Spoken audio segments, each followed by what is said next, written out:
Banksy is an establishment shill. He's an apologist for social destruction, and he plays them like a violin. An establishment shill is someone who acts as an eager, seemingly independent advocate for the political, corporate or financial elite, while secretly intent on personal gain, influence or payment. A possible derivation is shillibears, who feigned excitement to convince people to spend in early 20th century American fairgrounds. Establishment darling Banksy is supposed oh so radical.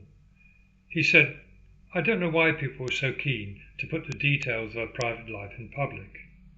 He knows perfectly well.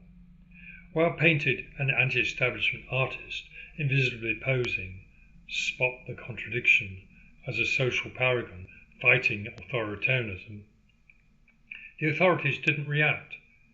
Instead, but they tolerated what would normally be described as vandalism speaks volumes. He produced what the authorities liked, so they chose to leave him alone. But his identity has long been known. As early as 2000, Gunningham was arrested for defacing public property in New York City and signed a handwritten confession. Art establishment patrons swoon at this achingly fashionable crusader, with some of his creations reaching obscene prices. Do come over to see our Banksy, as if they possess him, and we can swap opinions about the horrible unwashed and their pathetic complaints about the good work we're doing to destroy their hateful society and culture. Like canines, you know, they respond to populist dog whistles. If they get too upset about our program to destroy their society, to make the world a better place, they must face the full force of the law. No one's an individual. We are all products of racial extractions. When our reprogramming is done, the law will make them good. Upper middle class caste contempt for those outside caste, the UK equivalent of untouchables, is as extreme as it is mindless. They hold this benighted group beneath new arrivals because they're outside the UK caste system. But new arrivals are blank slates, respected as universal human beings, where legacy untouchables are poisoned by their society and culture. For some reason, new arrivals, of course, couldn't possibly have their society or culture poisoned, but that's another matter. For too long, the UK has been in a denial of indigenous caste reality. The importance of being earnest, in apostrophes, can't be overstated. The British justice system appears to buy into an apparent wish to destroy itself and the country, shared by the public sector, civil service and most members of Parliament. In the image of the famous mural, Banksy mural, put onto the courts of justice, you can see a cartoon-style judge beating a fellow with a placard who's obviously not white.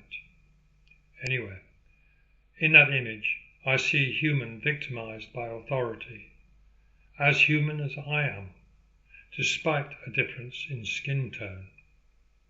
The superficial message of two-tier justice evaporates when the victim is seen as a human and not an appeal to an identity abstraction as unreal as a unicorn on the royal coat of arms.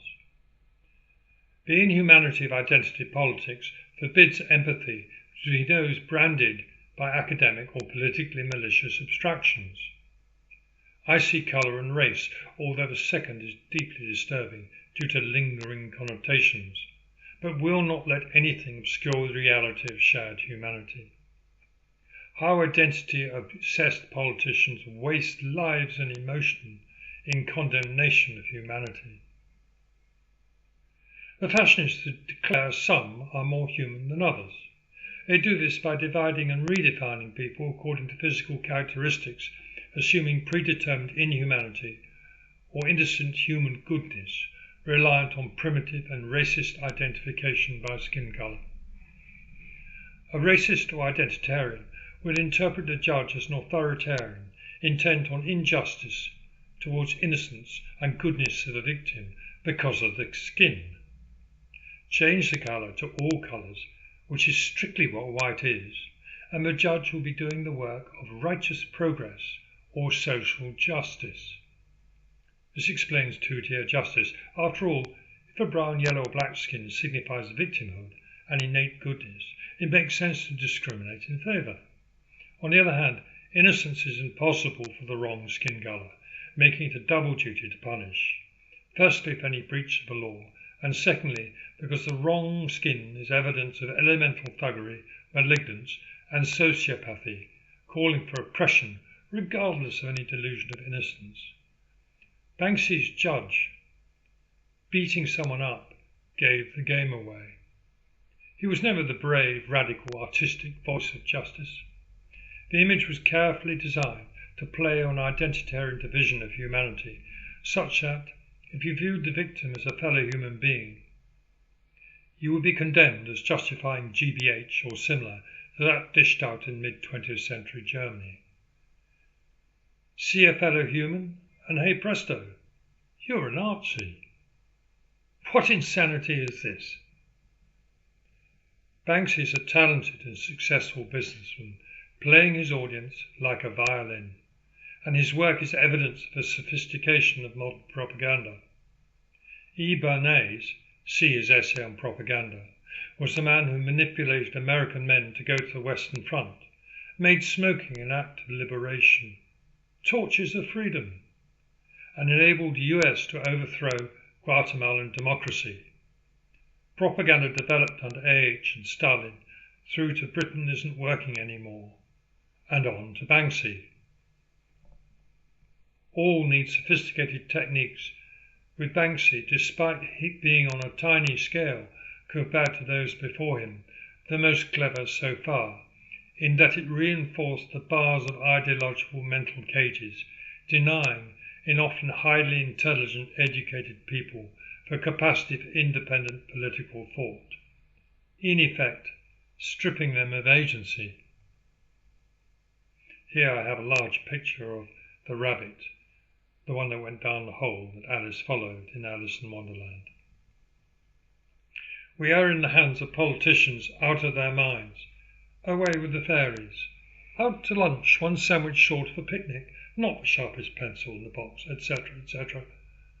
Artificial stupidity inculcated by ideology and maintained by the likes of Banksy has let rip.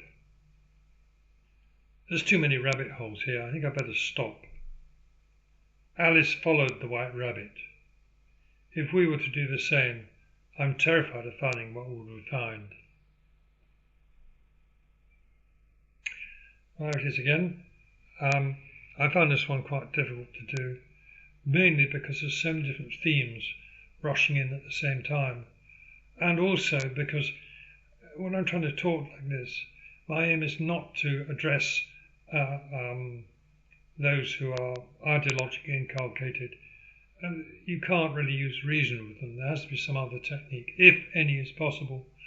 But to give a little bit more ammunition for those who want to coalesce into a sound group as strong as the one that's artificially created for the ideologues by their shared opinions, which they sort of, with their reduced humanity, which has inflicted them, the ideology has created a certain degree of conformity, so they can act in one large group with one single prompt, because they're all following the same ideological theory or a similar one. And this is what gives them the ability to mob on Twitter or act in unison with confected outrage very often, like outraged matrons clutching their pearls when the latest horror of sense or often nonsense might hit them from people with other political leanings. That gives them immense social power in the intersubjective. And it's something that the left wing has been particularly fortunate, because their main ideological opposition, that is the right, or what they call the far right, was virtually wiped out after the Second World War in the greatest act of censorship in the history of humanity, and rightly so.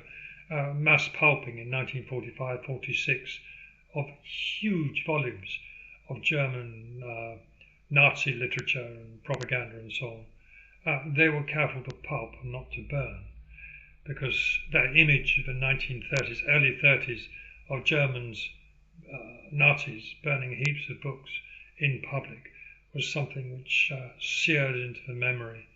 And I think also was one of the motivating factors, along with, of course, the horror of Nazi thuggery that drove this country to be one of the successful victors in the Second World War, despite the fact that it cost us immensely and left us in a position where the UK was no longer a world power, or Britain, I should say, and its empire. Hooray for those who did it. Those who demean the empire, and it did many things wrong, should remember that in its dying gasps it did something quite wonderful. Of course, they're unwilling to admit that, which is great, possibly the greatest stain and shame on them that could be imagined. Oh well, thanks again. I'll keep struggling to push them out.